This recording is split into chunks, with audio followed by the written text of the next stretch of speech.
A few weeks ago, I made over $100,000 in a little over an hour for one of the projects I have equity in. And we've repeated that same process once a week ever since. And no, it wasn't a product launch, it wasn't some magic funnel, and I sure as hell didn't dance around on TikTok for it. I'm talking real money from real clients because I know how to craft, position, and market high-ticket offers fast. Most importantly though, I did this on top of the usual $500K a month revenue that we're making with this project right now. So if you're an online coach already making at least 50 grand a month and you're hungry to scale to $500,000 and beyond, then you came to the right channel because that's what we're all about here. And in this video, I'm going to show you the exact moves I made to make $128,000 to be precise in a little over an hour, step by step, so you can replicate the exact process. Let's get into it. We're actually splitting up our journey to 100K in an hour into two phases, the preparation and the execution phase. For the preparation phase, we need to start with something pretty basic, and that is an offer creation, because you can't make 100K a month if you don't have a very, very sexy so-called no-brainer offer. Now, I'm not going to go into too much detail here because I made a separate video on exactly that, how to create a $500,000 a month offer. You can go check that. We're going to link it right now, but we're going to touch on this just briefly for you to understand it within the context of making 100,000 in a single hour. So basically what you want to do is you want to move your current offer through the different stages from being a red offer, as you can see on screen right now, to an orange offer, to a green offer, all the way to a green offer, which then results in a no-brainer offer. So if you're still stuck in, teaching an audience how to do XYZ, or getting an audience XYZ result, which is okay, you really want to move to a level where you get your audience to an end result faster and easier than anyone else within your respective niche. You want to be scaling the unscalable, so more one-on-one support than everybody else and more done-for-you aspects than everybody else. Even if you're not an agency, you just have a classic B2C or B2B coaching offer that actually doesn't include any done-for-you aspects. Add done-for-you aspects, take off as much off the plate of your average client as possible, because that helps you craft that no-brainer offer. Time trends right. If you are in a position where you can add a trend in there, add that in there. It's very, very fantastic. And take all the usual objections and turn them into features of your offer. If you can and if you're comfortable with that, add conditional guarantees, and all these things together make you a no-brainer offer. Like I said, if you want to dive into this, go ahead and check out the extra video on that. Now, the second thing you want to have prepared is a sales team that is dialed in, as well as a calendar that is ready to handle large quantities of people coming to you within that 1 hour. So if you're alone, or if you have 2-3 closers of whom you're not even 100% sure if they're killers, you're probably not going to make 100,000 in an hour. It's probably going to be much less. I might make a separate video on our entire philosophy on, hiring, training, and having the company culture of a kick-ass sales team that is really just there to freaking die with you on the battlefield, that is all in, ride or die.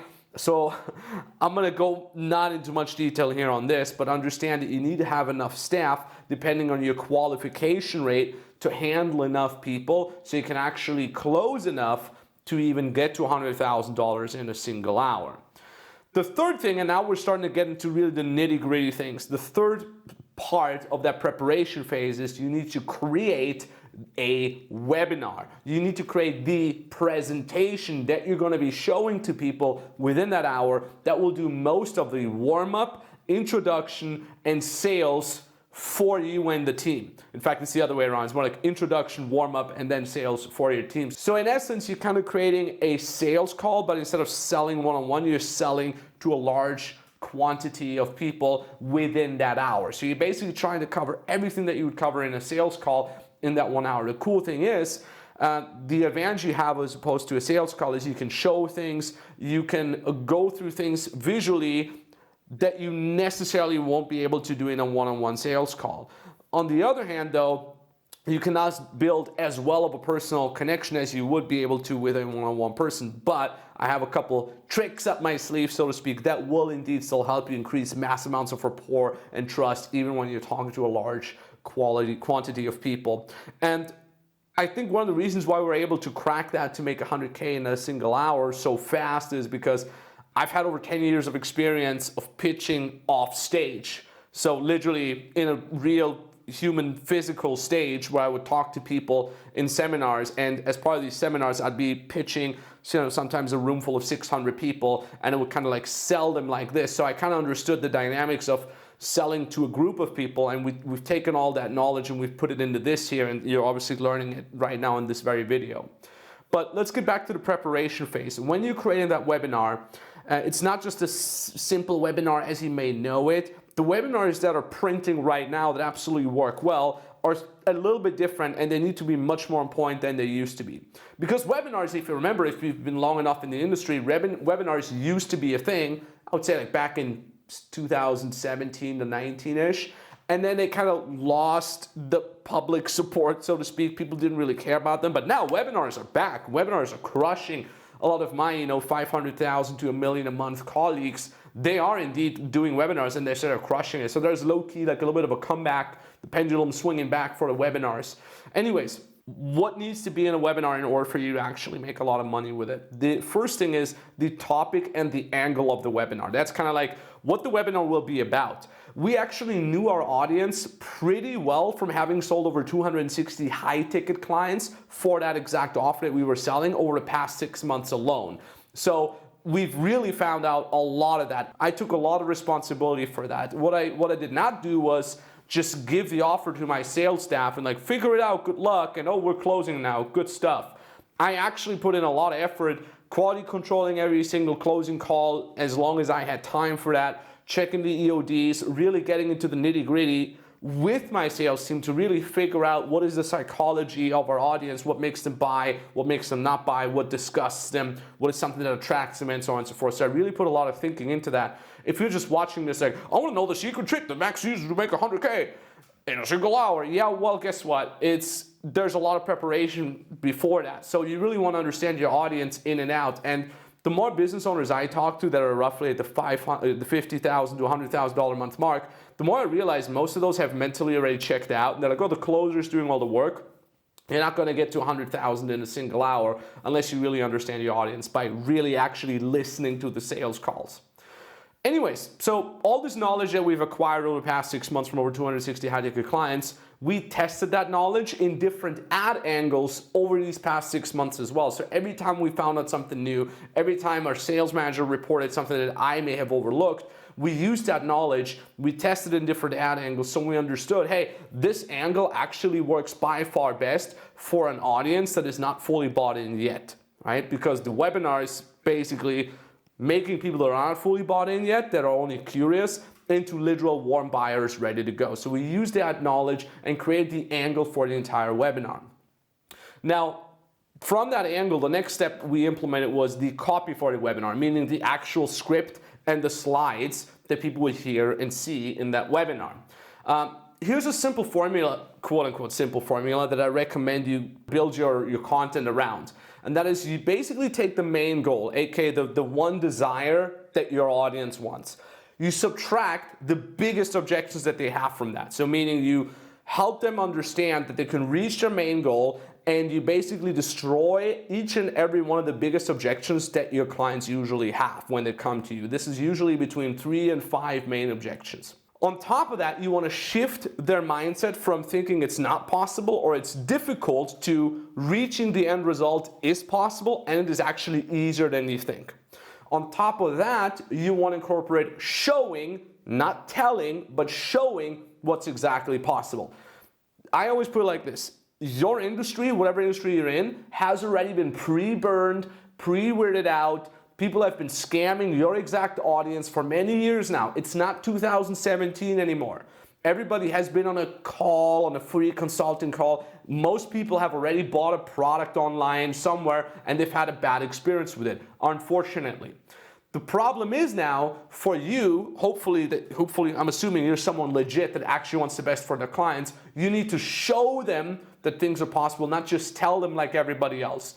So showing, not telling, is the main premise behind a webinar, and that's also the biggest strength of a webinar because you share your screen, you can show them a lot of case studies, you can woven in a lot of screenshots, a lot of proof, etc. So what we've done specifically under that umbrella of showing, not telling is we've added proof in terms of screenshots, videos, and real clients results, not only of clients, but also of us, ourselves, and of friends of mine. If you only talk about, oh, my clients, my clients, my clients, that's great and there's nothing wrong with that. But if you add, oh, and here's also a friend of mine that I help with the same thing, it makes you look much more like you're here to actually also help people and not just take money for the help. Does that make sense? It kind of makes you a little bit more of a human being, so to speak, of like a nice neighbor, so to speak. On top of that, still under the umbrella of showing, not telling, is we actually demo things. It depends a little bit on your niche. If you're in a technical niche, if you have any sort of thing that you can demonstrate live, absolutely do that. I strongly recommend you do that. After the showing, not telling phase, you want to be going for a pitch. We, in our case, we did not pitch for the product itself right away. We actually pitched for the call. So what we need to do with the pitch is, the first version was just pitching the call, just get on the call, just get on a call. But I didn't want that. I wanted my sales team not to waste their time with people that are merely curious. I wanted the entire webinar to do basically the selling for me.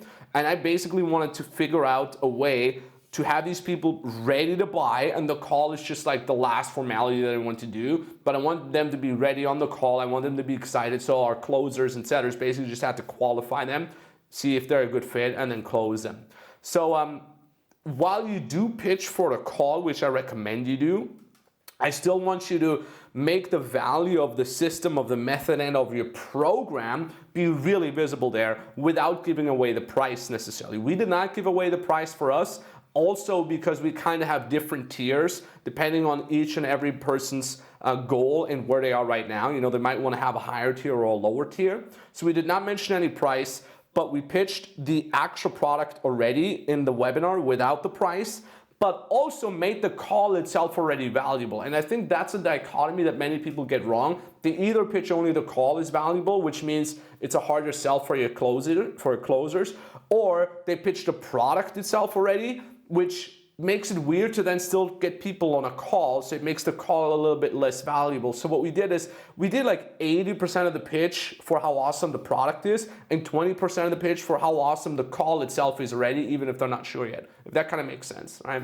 On top of that, what I've added is a large quantity of honesty and transparency, especially in the pitch. And I felt like the more honest and transparent I am with that, the more I can actually separate myself visibly from all the people that have pre-burned my audience and scammed my audience before. So I actually did talk about things that are not ideal. I did talk about things that are very realistic, even though they might be less hypey. I think that actually goes a long way nowadays. But again, more about that in a minute. On top of that, what we actually did for the visualization is kind of like a little gimmick that I can give you here as well. For the visualization of the slides of the webinar, the things that people would see, we used a great AI tool called gamma.com.ai. This is not me, selling this to you. This is not me promoting this or anything like that. It's just the one we used. It created almost like an 80-20 version of the visuals we wanted to show as slides on the webinar, and then we just updated some visuals with our own for authority and connection, like visuals of me, and that was basically it. Now, that preparation phase, like I said, did take a long while with creating the offer, researching the audience, figuring out the angle of the webinar, and then all the way down to the copy. But once that was done, it was up to the execution phase. And this is really where the fun begins. With the execution phase, we basically started going live with the webinar. Now, I have to give a shout out here also to my CMO, Robin, because I was like, we're going to do the webinar once, and then we're just going to replay it and have the live replay, the not live replay, and then just show that. But he actually said, like, look, do it at least a handful of times live. Live, number one, because it gives you a little bit of a better feeling on how things work. You also see the chat, and you kind of see where people get bored or where they have questions. And the second thing is, when you do things live, this is my belief as a speaker, your personality has much more opportunity to shine through, and you have a little bit of an imperfect webinar, even as a recording, which will actually make it better in terms of the conversion. More about this later as well. Anyways, we started testing the webinar, and the way we tested the webinar is we just promoted it to our email list. So the email list is not a warm email list that's been following us for years or anything like that. This was an email list of people that have been signing up over the past couple weeks. They haven't booked a call yet, or they haven't bought yet. There were people that had already their call, but it's in essence still a relatively cold list from very, very new people that have just signed up with their email. We've done 4 weekly runs back to back, and within these weekly runs, as we were testing that, I made sure as a speaker to notice where the focus slips off for me as a speaker, where things become repetitive, where certain parts dragged out and could potentially be shortened. So after every webinar, I kind of wrote down a couple notes, I slept on it, and then the next day we would discuss and we'd say, hey, this part dragged out, this part was kind of a repetition of what we talked about before, let's make it a little bit tighter. And as we made it tighter, we also saw the conversion going up. And I actually still wanted to make it even more perfect, that's just me being a perfectionist, and shorten it even more. But we saw the numbers didn't lie, and the sign-up rate was very, very good. The show-up rate was very good, and then the people booking a call from the people who showed up was insanely good, which was a very, very hardcore surprise for us. So we said, hey, you know, don't change a horse in a winning race. If it's converting, no need for us to make it shorter. While we were testing that in these 4 weekly runs that we did, we had extremely tight communication with the sales team on how the leads come in, what kind of objections they still might have, what things were confusing to them, what parts they might have misunderstood. For you as the webinar creator, everything should be fairly straightforward, but it's oftentimes a little bit eye-opening to realize how some things can be misunderstood to some parts of your audience. So you put that feedback back into the fixes of the webinar to make it really airtight. It doesn't necessarily need to be perfect, like I said, as long as it's easily understood and there's no misconceptions for the average person that then shows up to the call. And that brings us to part number 5. That's the second part of the execution phase, and that is actually conducting the webinar after you've tested it, after you've improved it, after you got it to a stage where it's already converting. The way you do the webinar, in essence, is you go through the copy and slides and you leave very little room for you to improvise. This helps for 2 reasons. Number 1, if you're someone that rambles a lot, like this guy here, you actually having to stick to what you're seeing on the slides and having a script helps you keep the webinar tight. At first, I was like, oh, I'll improvise a couple points, and the webinar ended up being 75 to 95 minutes instead of 60. So I understood, okay, just stick to the damn script, Max. Even though you feel like you want to ramble, just stick to the damn script. Conversely, if you're on the other side of the spectrum, where you are not as charismatic, don't force yourself to improvise anything. Stick to the script. And the only thing you need to be aware of is make sure that you sound freaking natural as you're reading off the script. I'm extremely good at reading that off. If you're not good at that, you need to practice it. The worst thing for you to do is reading off a script and people noticing that you're reading off a script, because that kills all your authority, that kills all your trust, kills all your rapport. And it kills the rapport for like hundreds of people that are inside that webinar. The other thing that I would strongly recommend you is to actually not be shy and show your personality quirks. That's why I love the live aspect behind a webinar so much. Even if you eventually use it as a recording, don't be shy of using your personality quirks. So sometimes what I would do is I would go off script for 10 seconds just to talk about whatever, my girlfriend outside. I remember there was one part, I think even the 3rd or 4th version of it, where we were actually taking care of my neighbor's cat, and it's a super cute cat, but he's super loud. He's one of the most verbal cats in the world. And at some point he was outside my office door and he was meowing pretty loudly that actually the microphone picked it up. So I wasn't afraid for that to happen. In fact, I incorporated into the webinar, I said, hey, excuse me guys, if you can hear someone aggressively meowing from my door, that's our neighbor's cat. We're taking care of him. Don't worry, he's been fed, he's fine. He's just extremely loud. Love that cute kitty cat. Maybe I'll show you later. And you could even hear my girlfriend in the background like, oh, I'm sorry. And I loved that to happen because I knew it made me more real. It made me more of a human being. Plus, it also showed people that this thing is damn freaking live. And we even left that in the replay because we thought it just really, really good. Why does that work so well? It all goes back to this like pre-burning, pre-scamming kind of that a lot of your competitors have probably done.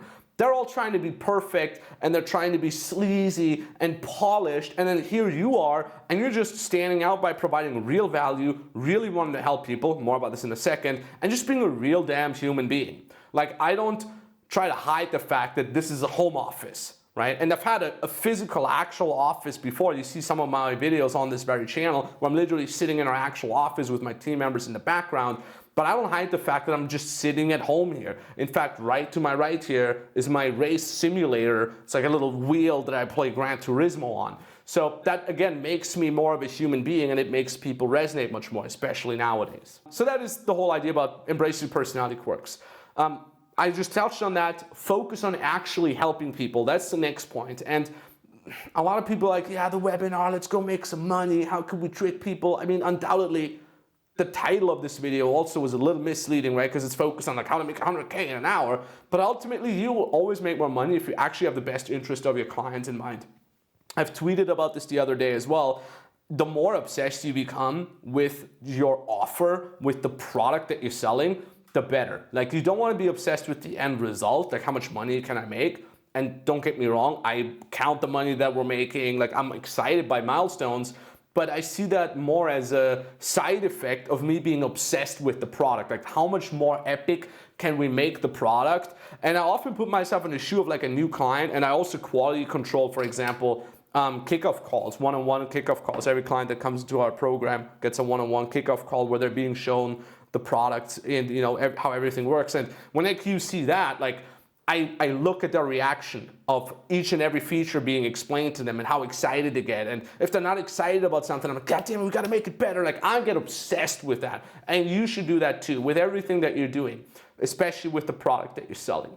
Now, depending on your audience, whether you're in a B2C or in a B2B niche, and whether you're targeting complete beginners or a more sophisticated audience, you basically want to focus more or less on actually teaching and giving people the how-to versus just shifting your mindset. The more you are in the B2C beginner mass market range, you just want to focus on shifting your mindset, shifting the people's mindset in the webinar, showing them that's possible, showing them proof, and just be really motivating and positive and uplifting. If you're more in a B2B realm where you're talking to a sophisticated audience, kind of like an audience that is already in the trenches of your topic, then you kind of want to focus a little bit more on teaching. You can absolutely go more into the nitty-gritty details and the technicalities of what it is that gets the people the end result and your unique method of that. When it comes to the pitch, like I said, I've touched on that already. Be honest, and also make sure that you're here to help people. I don't think you can fake that. I've never seen anybody fake it convincingly, at least not to my eye. So also here again, focus on the fact that you're really here to help people. And if you know truly to the deepest depth of your heart that anybody who signs up for your product will have their life changed for the better, assuming they're executing, of course, that really helps you with the pitch, because your pitch will come across as less aggressive, kind of more nonchalant, and your entire demeanor is kind of so detached from the outcome. Like, hey guys, like, we got this super awesome thing. If you want to be part of it, go sign up, book the call, but I don't really care if you buy. The more you touch on that, the more you touch into that feeling, the better it will actually convert. And again, I've never seen anybody fake that. It needs to actually convince you as well. What we would do at the end of this webinar is a fat Q&A where we basically take the biggest questions that have popped up during the webinar. I don't read the questions in between. I read the questions at the end. And we always lead the questions that they're asking. The answers always lead back to them booking the call, right? So what I've done in the first couple of live versions is I've had an assistant in the chat, and then towards the end, the assistant would have had distilled out all the actual relevant questions, and then I would just go through them one by one. And the answers were basically always the same. It was always like, oh, well, does this work for me if I'm XYZ? Does it work if I'm too old, too young, not tech savvy? The answer would always be, I mean, of course, because it honestly is, yes, it can work. If you want to know more, go ahead and book the call, right? Well, how much does it cost? It depends. Go ahead and book the call. We'll find out on the call. So the answers would always lead back to the call, and any sort of irrelevant questions, we would just not answer them because obviously they're not relevant. Except for one question, and that would be the question of like, is this thing here even live? Some people, as again, because they've been pre-weirded out, pre-scammed, and so on and so forth, they simply have their doubts and they're like, I don't know if this thing is live, it's just recording. I call those folks out. I'm like, hey John, like, yeah, I can see your freaking message, okay? This thing is live. Like, look, I'm clapping. Today's the whatever, June so-and-so. So you can call people out in a funny, charismatic manner. That will always also help out alleviate the situation a little bit. Last but not least, the price points, because you might be wondering, like, $120-something thousand, what's the price point? Our price point's between $7,000 and $14,000, depending on the package that people bought. Like I said, there's 2-3 different tiers, depending on how much extra support, extra hand-holding they were asking us to do. And that is basically it. That is how you make an hour, $100,000 in a single hour. I hope you learned something. If you haven't learned anything, give a thumbs down. If you did learn something, give a thumbs up. And if you want to work with me directly, one-on-one, you have a current offer that is making at least $50,000 a month. You want to help, you want me to help you scale your business, automate, hire a team, implement AI systems, the ones that we have, or anything that you need in order to grow your brand and make more money and automate your business. There's a link down in the description of this. Fill out the application, see if we can work together. It's no hard pitch whatsoever. Like I said, our main offer is crushing already, so I always take on a couple one-on-one clients that I'm kind of guiding one-on-one together with my staff, chief sales officer, chief marketing officer, to actually scale them to 500K a month. So that's kind of what we're doing. Thanks for watching. Cheers. Talk soon.